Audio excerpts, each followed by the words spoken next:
মেনে নে, আমার নবী যা দিয়েছে তা গ্রহণ করে নে, নবী যা ছাড়তে বলে তা থেকে নিজেকে দূরে সরিয়ে নে। ওয়াত্তাকুল্লাহ, এক আল্লাহকে ভয় করে নে, সব জায়গায় কামিয়াবি পাবি। মাথা উঁচু করে বাঁচবি রে বান্দা, কেউ তারে মারতে পারবে না, কেউ তারে বেইজ্জতি করতে পারবে না, কেউ তোমারে কষ্ট দিতে পারবে না। সংসারে শান্তি পাবে, দুনিয়াতে শান্তি পাবে, মাথা উঁচু করে বাঁচবে, পরকালে হাসতে হাসতে জান্নাতি হবে। যখন আমার নবীর তরিকা পছন্দ হবে না, মাথায় টুপি দিতে ভালো লাগবে না, গালে দাড়ি দিতে লম্বা দাড়ি রাখতে ভালো লাগবে না, নবীর পোশাক পরতে ভালো লাগবে না, নামাজ পড়তে ভালো লাগবে না, আল্লাহ বলতে ভালো লাগবে না, নবীর তরিকায় চলতে ভালো লাগবে না, সুদ থেকে নিজেকে বাঁচাতে যখন পারবি না, আর জমির আল কাটা থেকে যখন নিজেকে দূরে রাখতে পারবি না, সব জায়গায় মার খেতে হবে, বেঈমানের হাতে ক্ষমতা যাবে, মুসলমান লাঞ্ছিত হবে। কি বলছেন হুজুর? হে মুসলমান ভাইরা আমার, হে নওজোয়ান তরুণেরা, যুবকেরা, বলেন তো ইহুদিরা বিশ্বাস করে কয় আল্লাহ? আর একটা ধর্ম আছে খ্রিস্টান, খ্রিস্টান ধর্মের মানুষ যারা, এরা বিশ্বাস করে মালিক হলো তিনটা। কটা মালিক? কোরআনে আল্লাহ জানাইলেন, ওয়াকালাল মাসীহু ইয়া ঈসা ইবনে মারইয়াম, এক মালিক আল্লাহ। আল্লাহর একটা বিবি আছে, নাম তার মারিয়াম, আল্লাহর একটা ছেলে আছে, নাম তার ঈসা।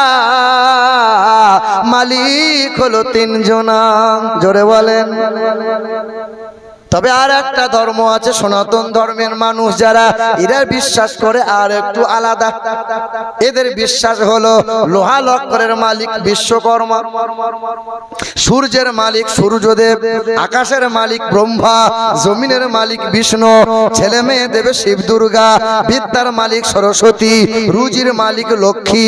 হে মুসলমান, তবে জ্ঞানী যারা, পণ্ডিত যারা, তারা বিশ্বাস করে মালিক এক। বেদে লেখা আছে এক মালিকের কথা, না দ্বিতীয়ামা না তৃতীয়ামা চতুর্থা না পঞ্চুতে, তিনি দুইটা তিনটা চারটা হবেন না। ও নমো ব্রহ্মাণ্ড প্রভাসিত নমো কল্যাণ শান্তি যুগে যুগে নমো, তিনি আকাশ জমিনের মালিক, হায়াত মৌতের মালিক, তিনি বিশ্ব ব্রহ্মাণ্ডের মালিক। তার ইচ্ছার বাইরে গাছের পাতা নড়ে না, সবার মৃত্যু হবে, তার কখনো মৃত্যু হবে না। তার কেউ জন্ম দেয় নাই, তিনি কখনো জন্ম নেয় নাই, তিনি তার কোনো সন্তান নাই, তিনি কখনো জন্ম নেয় নাই, খায় না, তিনি ঘুমান না। এক আল্লাহ, আদামু নামে রহিমা, আল্লাহ জ্যেষ্ঠাং ষষ্ঠাং পুরনাং পন্নাং, তিনি আল্লাহ, তিনি জ্যেষ্ঠ, তিনি ষষ্ঠ, তিনি মহান প্রতিপালক, এক দ্বিতীয় লা শারীকা লা, আল্লাহু আল্লাহ। আসমানের রব এক আল্লাহ, জমিনের রব আল্লাহ, রহমত সর্ব জায়গার সর্বক্ষণের মালিক এক আল্লাহ। তবে আসমানের রহমত হলো রাসূলুল্লাহ, জমিনের রহমত হলো রাসূলুল্লাহ, আখিরাতে রহমত হলো রাসূলুল্লাহ, সর্ব জায়গার সর্বক্ষণের রহমত হলো রাসূলুল্লাহ। এক আল্লাহ ছেড়ে দিল যারা, নবীর রাস্তা থেকে দূরে গেল তারা, পৃথিবীর জমিনে লাঞ্ছিত অপমানিত তারা। হে মুসলমান ভাইরা আমার, ধৈর্য ধরেন, সবুর করেন, তাড়াহুড়ো করিয়েন না, খুব তাড়াতাড়ি রেজাল্ট পাবেন, এটা আল্লাহ পাকের কুদরত, নিশ্চয়ই পাবেন। হে মুসলমান, মরিচ বুকাইলি বলে এক বেঈমান ছিল, বিখ্যাত পণ্ডিত মানুষ ছিল, বাইবেলে ভুল ধরেছিল, চান্দাবাস্তায় ভুল ধরেছিল, চ্যালেঞ্জ ছুড়েছিল, মুসলমানদের কোরআন মুছে দেব, মুসলমানদের নাম নিশানা মুছে দেব। মুসলমানরা গর্ব করে কোরআন নিয়ে। মরিচ বুকাইলি খ্রিস্টান ধর্মের অনুসারী, আরবি ভাষায় দক্ষত হলো, কোরআন পড়া শুরু করে দিল। ওই মরিচ বুকাইলি কোরআনের ভুল ধরতে গিয়ে, কোরআনকে মুছে দিতে গিয়ে নিজেই মুছে গেল, কালেমা পড়ে মুসলমান হয়ে গেল।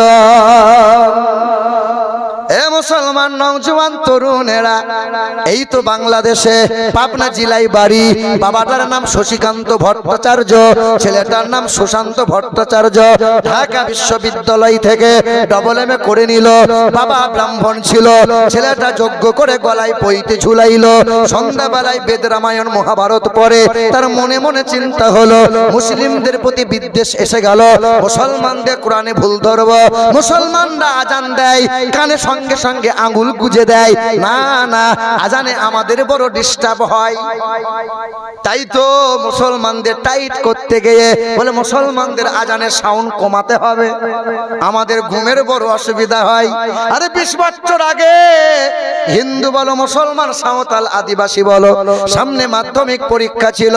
হিন্দু ঘরের ছেলেটা ভোরের বেলায় আজান শুনে পড়তে উঠেছিল। মা, ভোরে আজান শুনতে পেলাম, তাই তো ঘুম ভেঙে গেলাম, লেখাপড়ার জন্য প্রস্তুতি নিলাম। আরে মাঠে গিয়েছিল, কেউ তো হাতে ঘড়ি নিয়ে যায় নাই, তখন তো মোবাইলের যুগ ছিল না।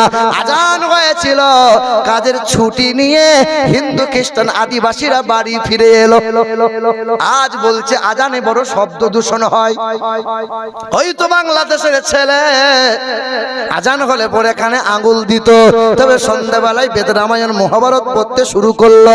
তার ধর্মগ্রন্থে দিন দুনিয়ার বাদশাহ জনাবে মুহাম্মদুর রাসূলুল্লাহ সাল্লাল্লাহু তাআলা আলাইহি ওয়াসাল্লামের নাম পেল। জি হ্যাঁ, সন্ধ্যাবেলায় বেদ রামায়ণ পড়ে, সকাল থেকে সন্ধ্যা পর্যন্ত পূজা অর্চনা করে। ওই মুসলিম ঘরের ছেলেটা বাবাকে বললো, বাবা তুমি যদি আমাকে অনুমতি দাও, ইসলাম ধর্মের মহাগ্রন্থ আল কোরআনটা আমি পড়তে চাই। বলে খোকা, বাইবেল পড়, রামায়ণ পড়, জান্দাবাস্তা পড়, কিন্তু কোরআন পড়িস না। দেখবেন আজীবন মুসলমানদের প্রতি একটা হিংসা ভাব সবার আছে, সবার আছে। আজ দেখবেন ভারতের জমিনে কত গির্জা আছে, কত মন্দির আছে, পাঠশালা আছে, কারো কোনো সমস্যা নাই, কিন্তু মসজিদগুলো নিয়ে, মাদ্রাসাগুলো নিয়ে এক শ্রেণীর বড্ড জ্বলন হয়। দেশের মাটিতে কত বিদ্যালয় আছে, কারো সমস্যা নাই, কিন্তু মাদ্রাসাগুলোই নাকি সন্ত্রাসী তৈরি হয়। হ্যাঁ, রাত ভোর কীর্তন হয়। আমরাও চাই তাদের ধর্ম তারা পালন করুক, কিন্তু আমাদের আজান নিয়ে কেন বাবা এত অসুবিধা হয়? ভাইরাই আমার, ন্যাংটা সাধু ঘুরে ঘুরে বেড়ায়, কোনোদিন আমরা প্রতিবাদ করি না। তাদের ধর্মে আছে, তারা করুক, তার ধর্ম তার কাছে ভালো, আমার ধর্ম আমার কাছে রাখো। কিন্তু দাড়িওয়ালা টুপিওয়ালা দেখলে কেন এত সমস্যা হয় বাবা? আমরা তো প্রতিটা ধর্মকে সম্মান দিই, বলেন। মুসলিম ছেলে বাবার কাছে বারবার অনুমতি নেয়।